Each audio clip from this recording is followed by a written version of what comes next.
pag-usapan. Ayoko na siya i-bring up. Pero, syempre, side niya yan. Hindi ko na kinuwento yung side ko. Oh. Let's leave it at that.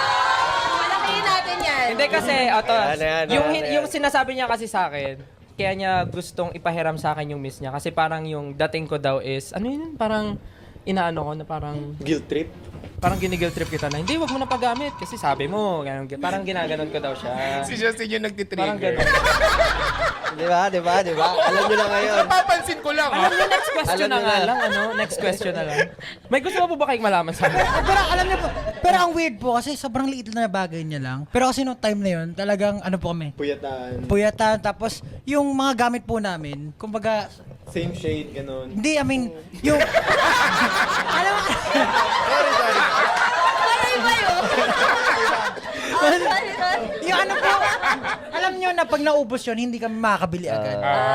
Yun po, yung miss po, Tinitipid, yes. very ano po kasi ako sa mga gamit eh. Kumbaga, kuwari ikaw, lahat po kami may tagi-isa. So pag naubos mo sa'yo, naubos mo na yung sa'yo. Parang ganun ako, very ganun akong tao. Sorry. Tapos,